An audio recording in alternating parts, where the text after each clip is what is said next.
All right, let's get started. So welcome to my talk. So it seems the SIEM is dead.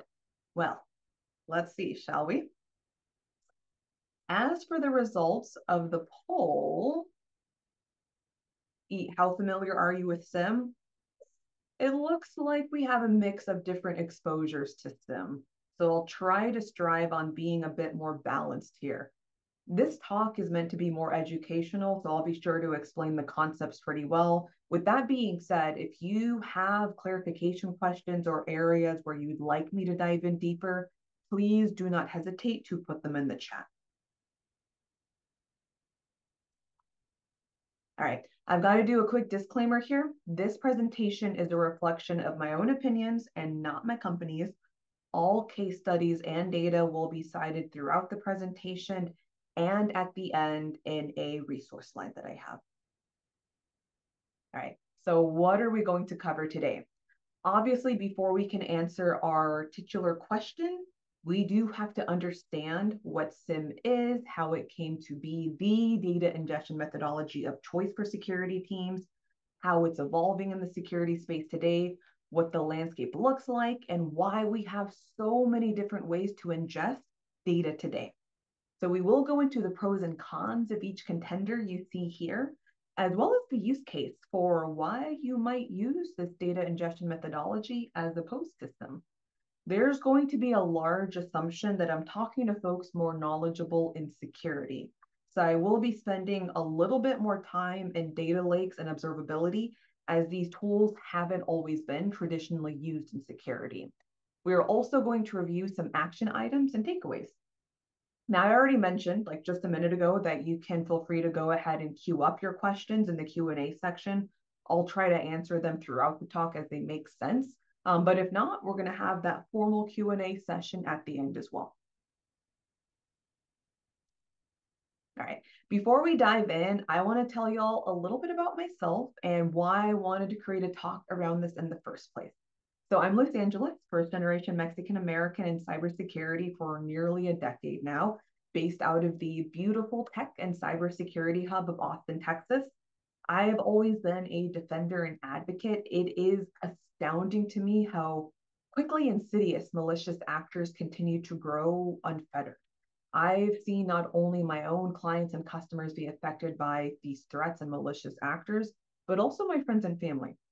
I started off in security covering the entirety of it, whether it was email, endpoint, identity, data, privacy, and so on. It's all intertwined at the end of the day as we're looking to solve for our largest challenges of addressing gaps to reduce risk. But really, I've shifted my focus to be a lot deeper within SecOps.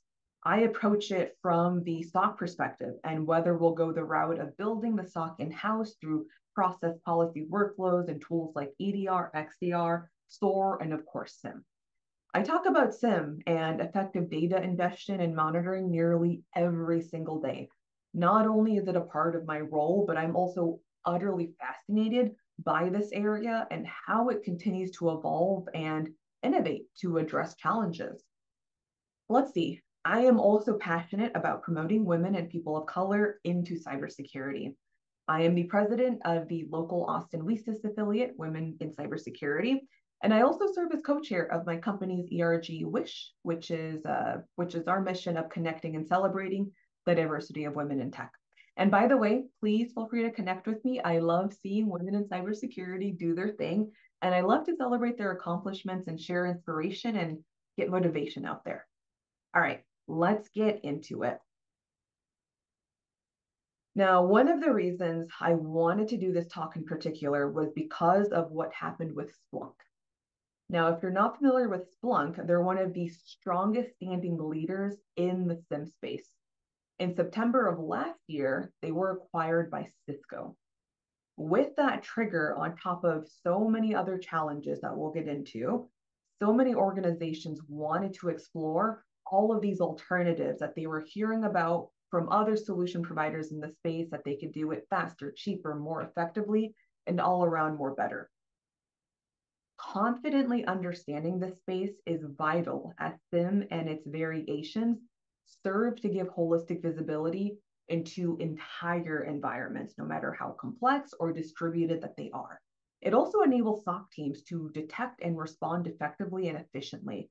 It also allows organizations to stay in compliance and align to industry frameworks, thus allowing their security posture to serve as an enabler for business productivity rather than it being a hindrance. So let's take a step back all the way to the 90s and talk about how we got here. There were many reasons why SIEMs were created, but its essential core mission echoes back to enabling core SOC functions by allowing holistic visibility of an entire environment. SOC, by the way, stands for Security Operations Center. I'm going to make sure I describe those acronyms here moving forward. In the past, a traditional SOC or NOC, Network Operations Center, would primarily focus on detection and incident response.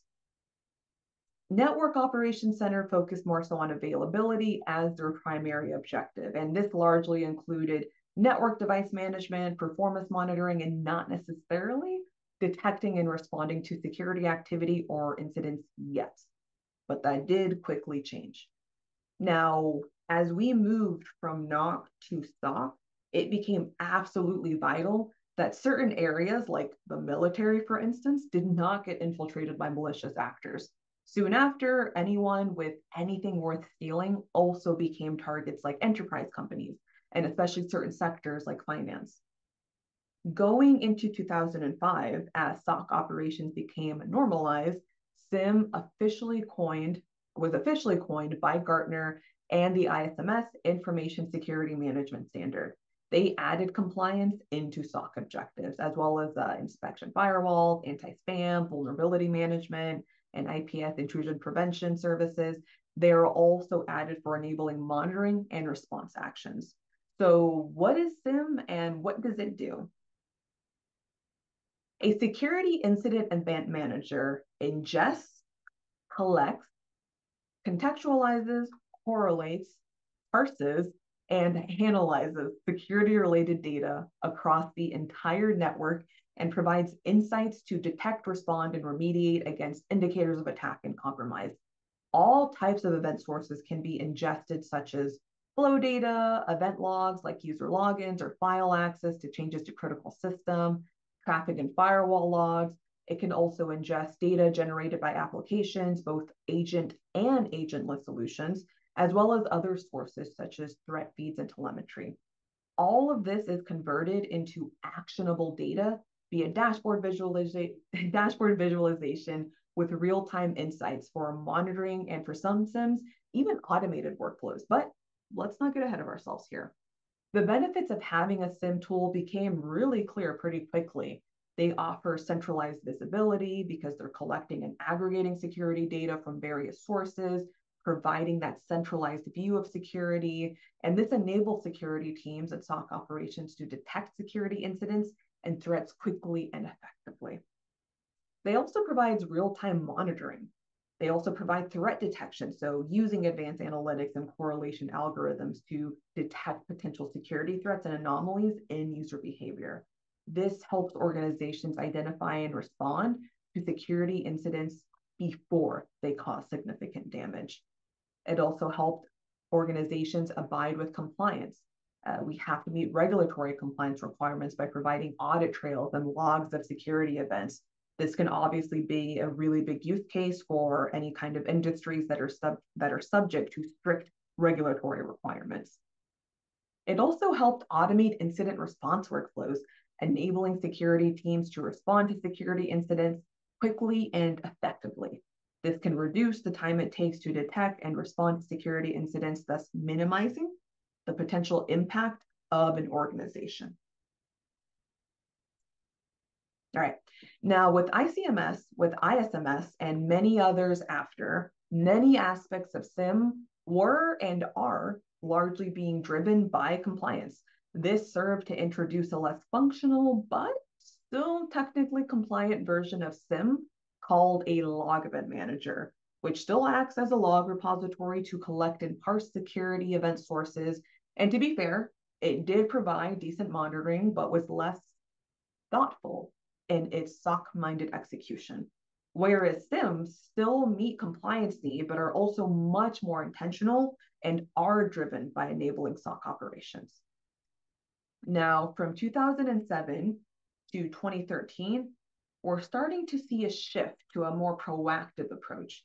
And this is considered to be the golden period for SOC evolution. Security solutions such as DLP, data loss prevention, threat intelligence platforms, often open source intelligence, allowed for better monitoring, which we did need because APT's, advanced persistent threats, reached the peak during this period, and SOCs played a major role in detecting and preventing them. Threat intelligence also created visibility on adversaries and malicious actors, TTPs, tactics, techniques, and procedures, which help them contextualize those threats, identify any patterns and indicators of attack a lot more earlier. As SIEMs matured, parallel technologies such as UEBA, user and entity behavior analytics, and SOAR, which stands for Security Orchestration, Automation, and Response, also started to become popular in this space. Now, quite quickly, many of these technologies were acquired by SIEM providers, while others natively built their own and started to include them as add-ons.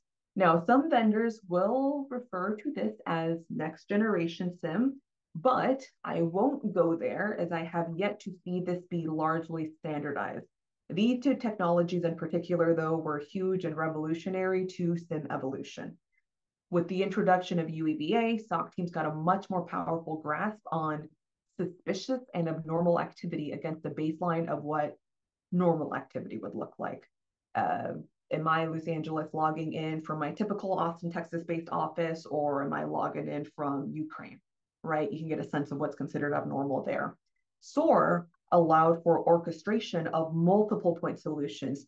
That, along with threat intelligence, end-to-end automation of repetitive tasks, incident response, dynamic updating of playbooks, context enrichment, incident prioritization, have enabled SOCs to become much more effective in lowering their mean time to detect, respond, contain, and remediate potential threats in their environment.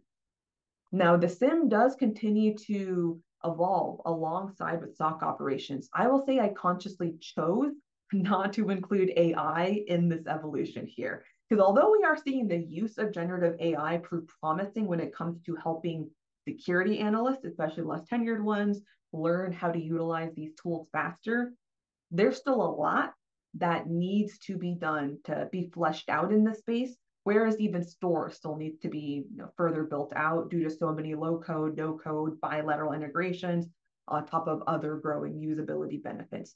I think SOAR has been able to hold its own on having a substantial impact in the SIEM space for SOC operations in particular. Okay, so SIEMs sound great, right? They aggregate event data produced by security devices, network infrastructure, systems, and applications to help us detect indicators of attack. So why would there be so many solution providers trying to claim this space as dead? Well, if anyone has been a part of a SOC team and have monitored and maintained a SIEM solution, you'll know that it comes with its own plethora of challenges. Because SIEMs are giving you alerts in real time, you need eyes on glass 24/7, 365. And you'll need a sizable budget for a team that can rotate shifts and have the skill sets to use the SIEMs effectively. Not only are SIEMs inherently difficult to manage, but it also takes a lot of time to onboard, normalize alerting, and even more so to optimize the most relevant and efficient data sources. Many SIEMs also have their own query language and schema that you'll have to learn to work with as well. But even if you're able to wrangle all that in, SIEMs are notoriously expensive due to their ingestion and storage costs, especially because so many SIEM providers realize it takes a lot of work to switch solution providers. The short and long-term capabilities of data storage is also an issue, as short-term, more fresh data can be easily fetched to build queries around. But once you start getting into the 90+ days, it becomes really difficult to rehydrate that data quickly and retrieve it when you need it. These challenges are the reason we're seeing so many contenders pop up to try to take SIEM on, amongst many other reasons, honestly. This ever-growing need to store massive amounts of data created an opportunity for a wide variety of vendors and solution providers to step in and offer their approach to data collection, aggregation, storage, retroactive threat hunting, detection engineering, and other ways to solve those problem areas in particular. Now that we know what SIEM is, let's talk about some of its contenders that are sizing SIEM up and saying it may not be needed anymore. Let's see if I can hide this toolbar actually.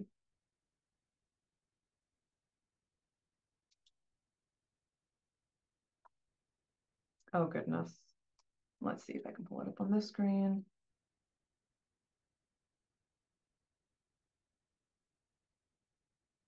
Okay, sorry about that, folks. Looks like we're gonna have to deal with it maybe. Yeah, that's unfortunate.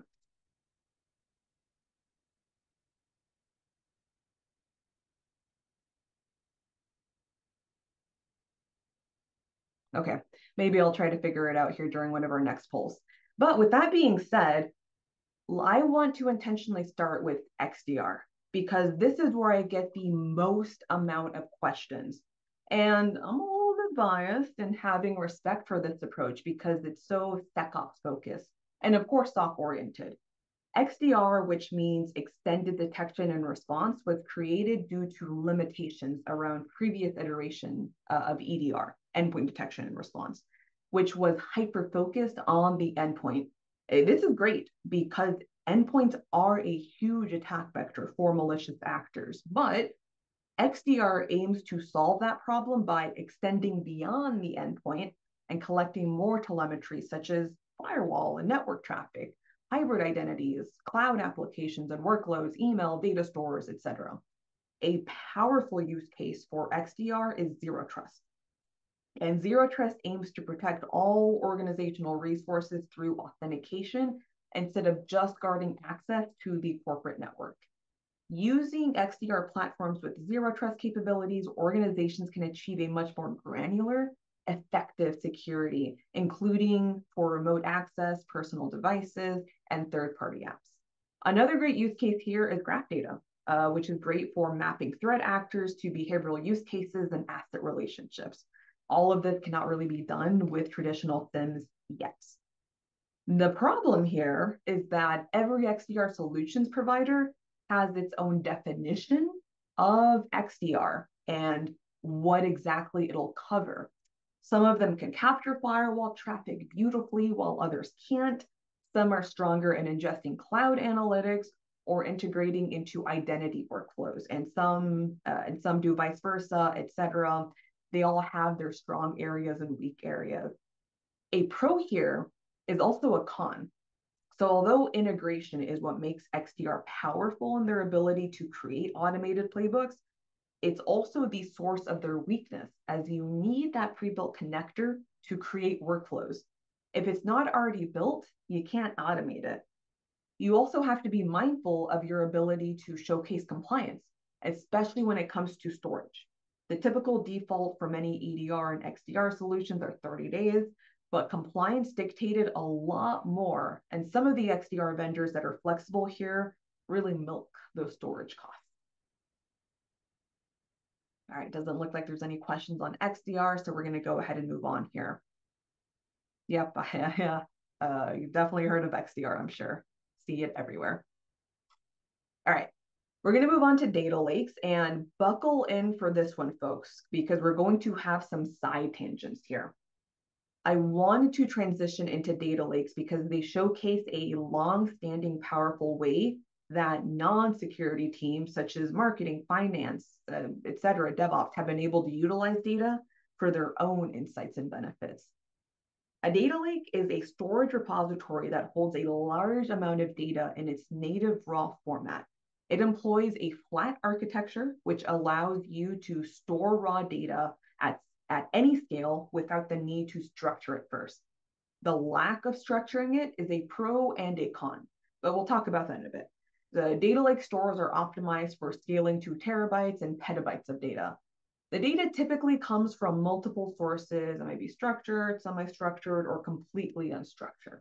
And by the way, the difference between structured and unstructured data is that structured data is data that fits neatly into these data tables, includes discrete data types such as numbers, short text, dates, regex. You can look it up really quickly. Unstructured data does not fit neatly into that data table because it's sized because it's naturally for size.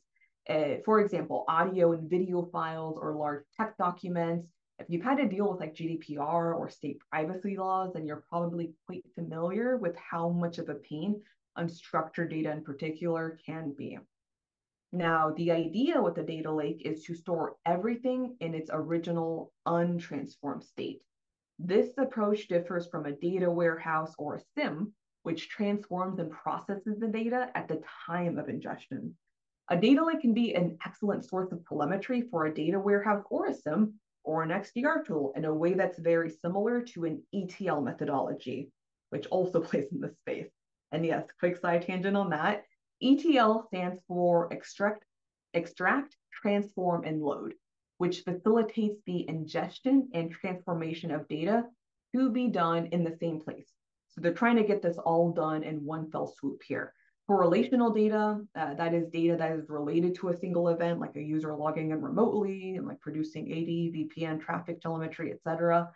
An ETL process basically acts as a data lake and sending data to the warehouse. An ETL tool can extract security data from a diverse array of security solutions, transforming it into a unified format before loading it into the chosen destination. The transform data can be structured from then on to like monad, object model, OCSF, custom schema. It's basically going to offer a versatile approach to data management. Going back into data lakes, and ETLs are absolutely still relevant here. As expected, the hugest advantage to data lakes are tied to its original design of high throughput ingestion of data in its original format. And again, we're talking about all kinds of data. This is super useful because sometimes with SIEMs, it's difficult to build a query off of data that you can't quite get to. However, with data lakes, everything is kept in its raw format, so you have extreme flexibility to create any insights you'd like. It is an absolute powerhouse of storage and processing. Now, with advances in AI and the rise of LLMs, language learning models, we learn that unstructured, free-form data, such as like online reviews, user feedback, social media mentions, can also be analyzed to extract valuable security insights. However, sometimes too much data is way too much data. This may be great for a data scientist, but for a security analyst who is simply trying to determine the root cause analysis of an indicator of attack, it is difficult to swiftly sift through and curate raw data. The lack of a schema or descriptive metadata can make the data hard to consume or query. And unless someone skilled in data is at the helm to assign unique identifiers and tags to data elements, it can easily turn into a data dumping ground that's never analyzed or mined for insights. By itself, a data lake does not provide integrated or holistic views across the organization. But a huge reason for this is because data lakes were built with specific use cases in mind.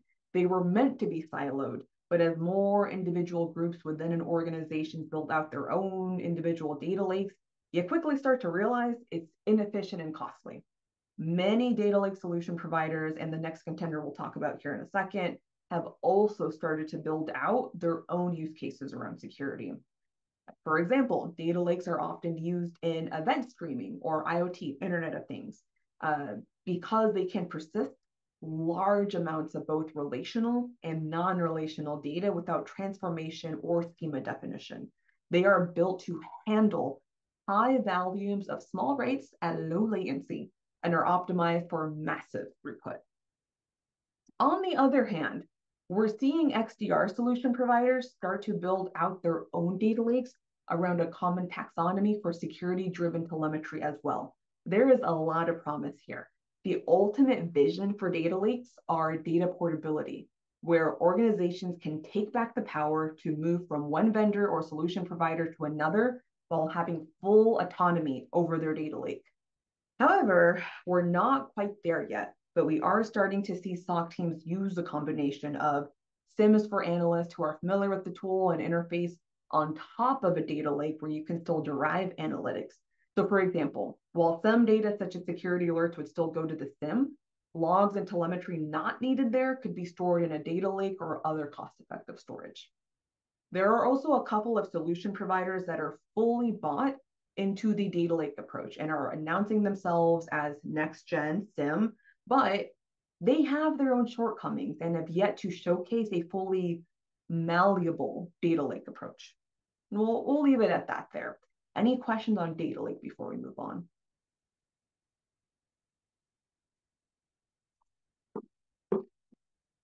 Okay. I know that was a lot to take in about data, especially for the uninitiated there. But you're going to have to keep that seatbelt on for observability. So let's talk about another tool that has had a ton of success in what they do, observability. Harvard Business Review reports that data professionals spend about half of their time fixing their organization's data issues. And according to a KPMG study, 84% of CEOs are concerned about the quality of data that they're basing their decisions on. I think it's suffice to say that the quality of data is a legitimate concern. Like data lakes, observability has also existed for decades, but like Capri Pants, it's coming back into our lexicon. This is especially due to the rise of microservices, serverless computing, containers, and other distributed technologies on top of existing tools like hardware, software, open source tools, etc. Simply put, observability is the ability to measure, monitor, and analyze internal system performance and system health based on that system's external outputs. A system is considered observable if the current state cannot be estimated by using only information from outputs like sensor data. Organizations rely on observability to keep systems across their IT environment up and running.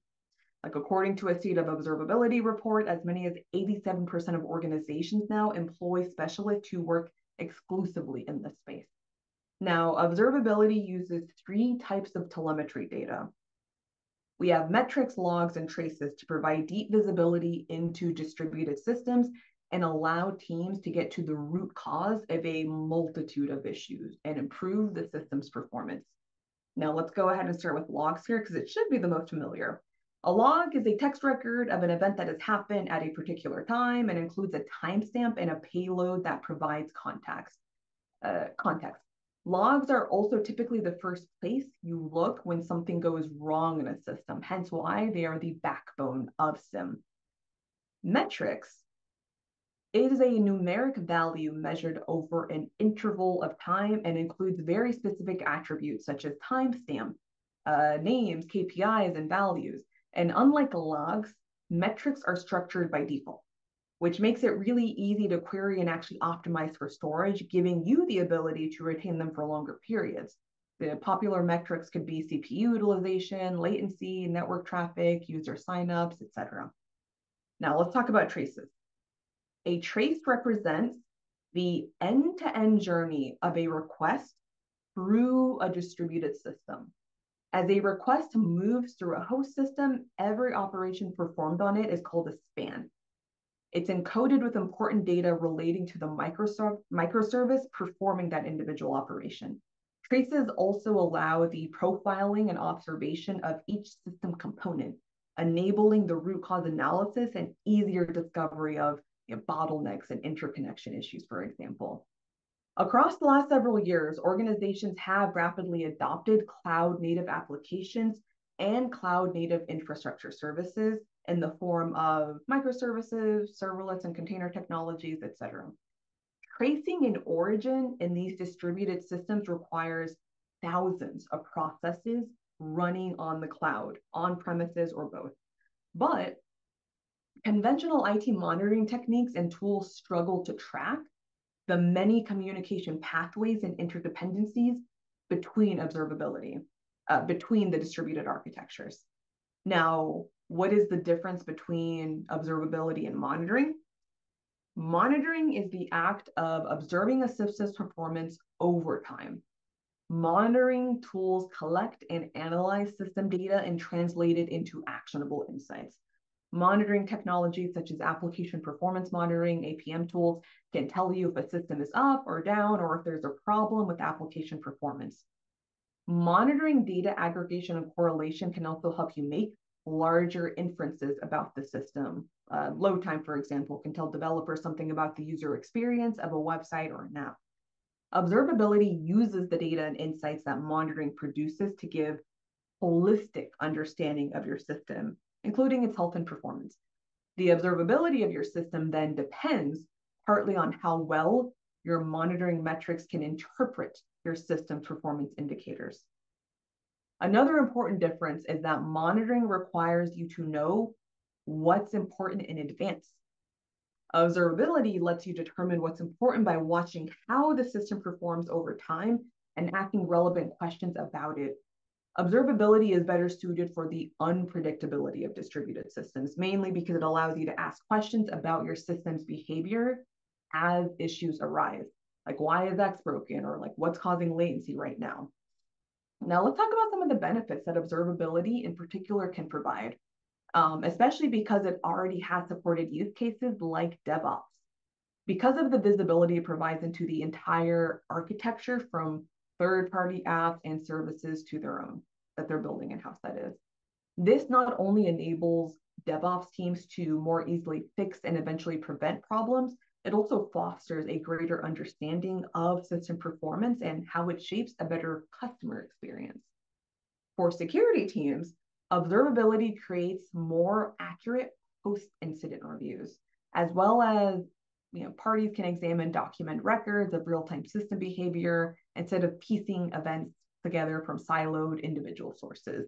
This will absolutely help teams understand why incidents occurred so that they can better prevent and handle future incidents. Now, in terms of benefits here, I mean, it's a given. Observability is absolutely going to give you better visibility. They will also provide better alerting due to the visibility that they are gaining, so they can go ahead and alert you on any problems that may have been caused there. This will also allow for better workflows, less times in meetings, and will accelerate a use case like developer velocity a lot more faster. Now, like data lakes and SIEM, observability also has its challenges that may come as no surprise. Because again, there is a lot of unnecessary data that is stored, and it is costly to apply an observability lens to all that data, let alone store it. Like SIEM, observability is a massive undertaking and doesn't always necessarily make sense for all organizations to invest into, especially if the existing use cases don't apply and there isn't necessarily a highly distributed environment and sprawl yet. Like, many companies will choose to stick to network performance monitoring or application performance monitoring tools before it makes sense for them to invest into a holistic observability tool. All right, folks. Hopefully that made sense there. Let me know if you do have any questions on observability, though, before we move on to our last contender.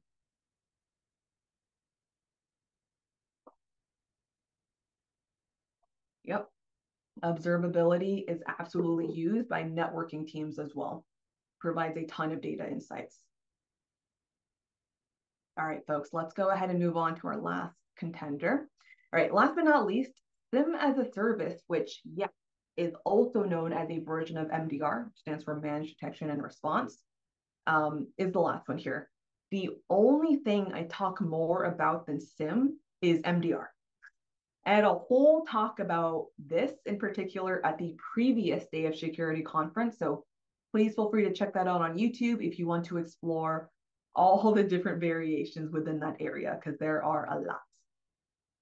Simply put, MDR is a managed service layer for a SOC.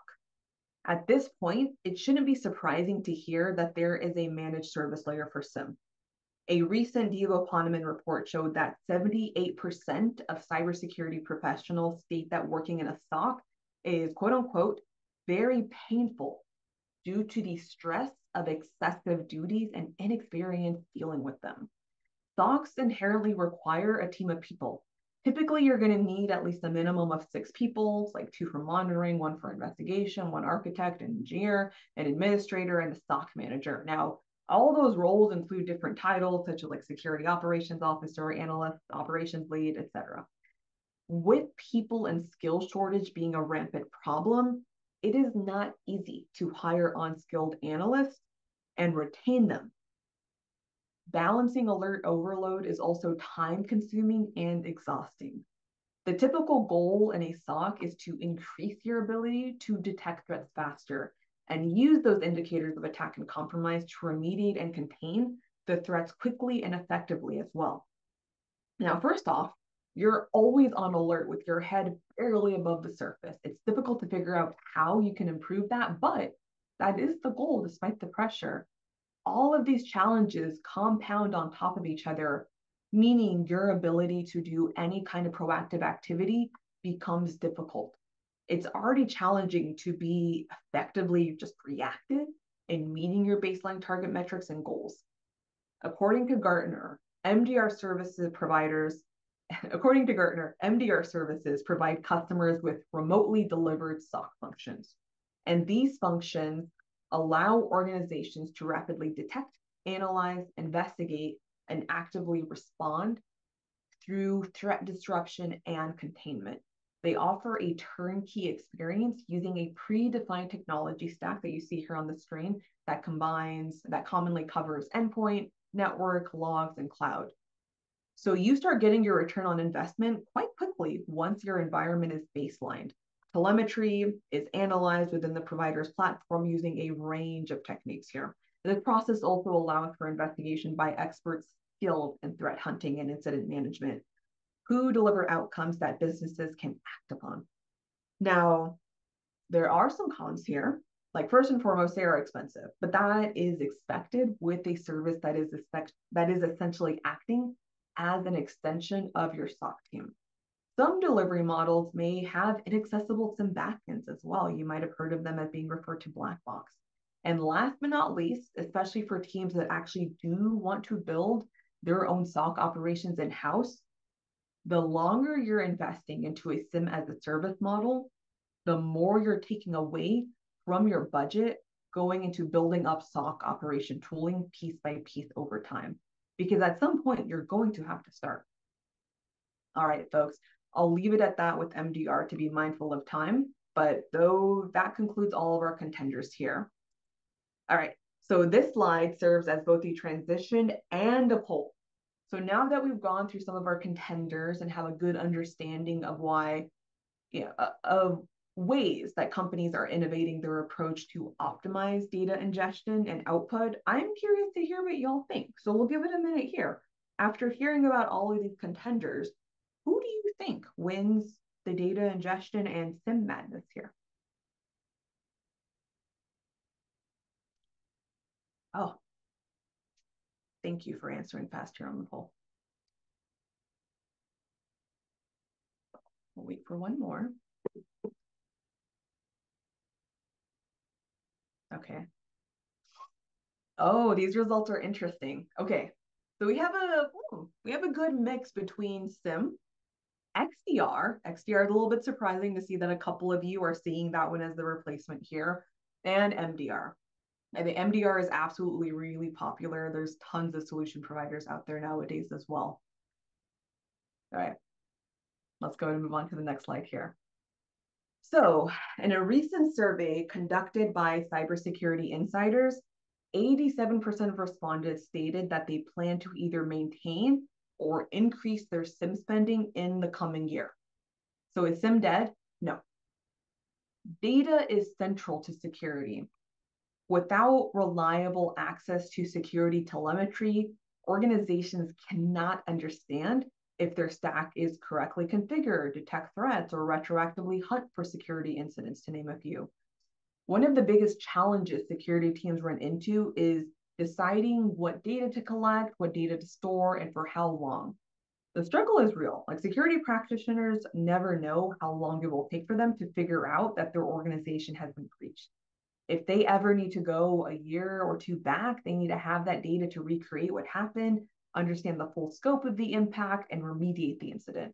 Since it's not possible to predict what data the security team will need a year from now, a simple answer is just to collect everything and store it for as long as possible. Now, usually when I'm having these conversations with companies, at some point, I have to bring us back to reality and talk about some of the reasons that SIEM is certainly almost always the way to go. Now, first and foremost, compliance. It's great that XDR in particular is so detection and response oriented, but now it finds itself backtracking to trying to figure out the compliance component. Being able to tangibly centralize all that data, showcase analytics, and measures to stay in compliance is inarguably needed to showcase to auditors. And although data lakes are really promising, all the various iterations are storage focused and trying to catch up to analytics and vice versa. Now, SOAR, along with threat intelligence, enables powerful detection capabilities together. And let's kind of maybe lean into that here. So rather than thinking of these tools as necessarily competing, they should be used in harmony with each other. So even though observability, for example, has been focused on performance, you can use that in tandem with your SIEM. XDR can supplement existing SIEMs and fill in some of the existing gaps, saving security analysts times in evaluating relevant alarms and logs, determining what needs attention in further investigation. These security technologies can not only retrieve information about an occurrence, but also initiate defensive responses. And it can allow for in-depth data from tools such as cloud system entitlements or endpoint configuration data to be queried and altered. You can put everything in a single data lake that includes both raw data and integrated security systems and aggregate data from the SIEM as well. And I want to echo back to the reason I wanted to do this talk in the first place. Because even though SIEM in its most simple iteration isn't dead, it's vital that we keep driving innovation to this field so that we can continue to solve for the challenges that we face in an evolving and ever-growing distributed environment. Cisco's acquisition of Splunk was $28 billion, yes, $billion, the largest in Cisco's history. It's clear that Cisco is aiming to continue to be the leader in the security space. Then they could have just bought any number of tools, but they chose SIEM for a reason. The vision for that is quite powerful, as Cisco is aiming to go the AI route as well and draw correlations from threat intelligence coming from different vendor platforms so that they can begin a more predictive approach. They're also going to be making use of generative AI to shorten that technical learning curve.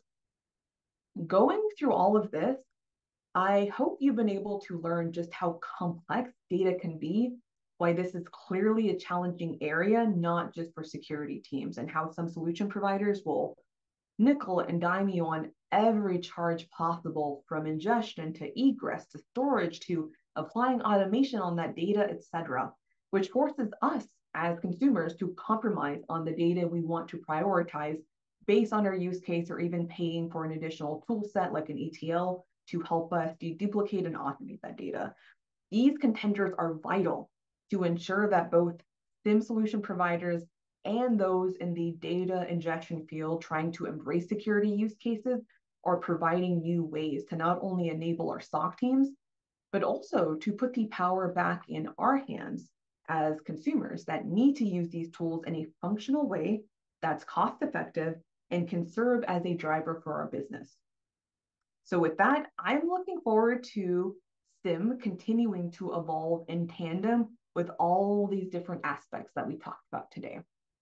All right, let's go ahead and move on to action items, because I want us to start to think about action items and takeaways. Okay, so I'll give you all a second here to read through this. The main item I want to leave you with is what use case is most relevant to you, and considering the most important data ingestion methodology accordingly will align. that brings us to the last poll, which I'm very eager to share with y'all. So after hearing all of this, based on our audience today, what use case is most relevant to you? All right. And this is our last poll. Okay. Yep. Staff and our skill shortage is coming in hot. Absolutely. A zero trust. Absolutely. I think everybody absolutely after the pandemic is, of course, interested in a zero trust, more identity centric approach. Okay. Yeah. It looks like we have a split between staff skill shortage and then zero trust in particular, which is natural, right? We have a security oriented audience. And also, by the way, if you see a use case that isn't listed here, please feel free to mention that in the chat. And while we wait for some maybe write-in responses to populate, I'd like to close out with more of a forward-looking vision. Because at the end of the day, we need the ability to ingest, transform, route, process, store, and analyze data. And we need to do it in a way that's flexible and scales in a way that gives teams full control over how it's done, in a way that's cost effective, and in a way that doesn't lock organizations into one tool forever. I really wanted to reiterate those points there. Yep, phishing. Yep, so absolutely more security-based use cases will probably tie back into SIEM and SOAR functionality as well. Could also be done through XDR via that zero trust use case as well. All right, thank you so much for your interaction here, folks. All right, so with that, I owe a tremendous amount of gratitude to my team, mentors, and customers who drove this talk today. And of course, for the wonderful voices online. Special shout out to Ross from Venture and Security, who I quoted a lot for the data lake. And I'm really looking forward to the forward-looking vision of our data space here. And also to Splunk, who provided a lot of the basics in that respective observability area as well. So thank you, Stephen Watts there. All right, with that, folks, I want to give y'all an immense thank you for taking the time to come to my talk. I genuinely had so much fun creating this talk and researching all of these innovative approaches to data ingestion, and hope that I left you wanting to learn more about this space and that you're inspired to be more intentional with how you build out your SOC operations moving forward today. So I appreciate you all and hope everyone has a fantastic rest of the day and have fun at the rest of your sessions. Bye, y'all.